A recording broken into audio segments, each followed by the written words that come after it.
تجوید کی تعریف۔ تجوید کہتے ہیں ہر حرف کو اس کے اصل مخرج سے ادا کرنا اور اس کی تمام صفات کے ساتھ پڑھنا۔ اب ہم سمجھتے ہیں تجوید کی اہمیت۔ تجوید اس لیے ضروری ہے کہ اگر ہم قرآن مجید کو تجوید کے خلاف پڑھیں یعنی غلط طریقے سے بے قاعدہ انداز میں پڑھیں تو اسے لحن کہا جاتا ہے۔ لحن کی دو قسمیں ہوتی ہیں، پہلی لحن جلی اور دوسری لحن خفی۔ لحن جلی بہت سنگین غلطی ہے، یہ حرام ہے، اور اگر نماز میں لحن جلی ہو جائے تو نماز فاسد بھی ہو سکتی ہے۔ اب ایک آسان مثال سمجھ لیجئے۔ ہم سورہ فاتحہ میں پڑھتے ہیں الحمدللہ، یہاں ہا گلے کے درمیان سے ادا ہوتا ہے۔ اگر کوئی شخص اسے الحمد کے بجائے الحمد پڑھ دے یعنی ہا کو صحیح مخرج سے ادا نہ کرے تو لفظ کا معنی بدل جاتا ہے اور یہ گناہ اور حرام ہے۔ اسی لیے قرآن کو صحیح تجوید کے ساتھ پڑھنا بہت ضروری ہے۔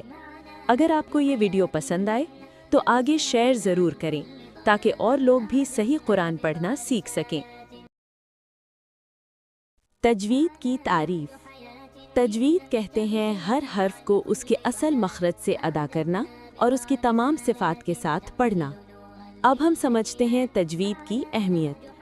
تجوید اس لیے ضروری ہے کہ اگر ہم قرآن مجید کو تجوید کے خلاف پڑھیں یعنی غلط طریقے سے بے قاعدہ انداز میں پڑھیں تو اسے لحن کہا جاتا ہے۔ لحن کی دو قسمیں ہوتی ہیں، پہلی لحن جلی اور دوسری لحن خفی۔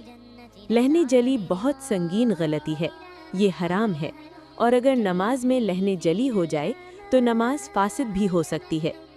اب ایک آسان مثال سمجھ لیجئے۔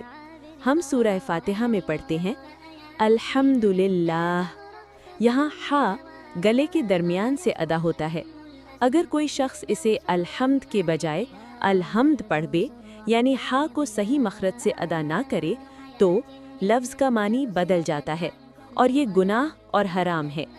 اسی لیے قرآن کو صحیح تجوید کے ساتھ پڑھنا بہت ضروری ہے۔ اگر آپ کو یہ ویڈیو پسند آئے تو آگے شیئر ضرور کریں تاکہ اور لوگ بھی صحیح قرآن پڑھنا سیکھ سکیں۔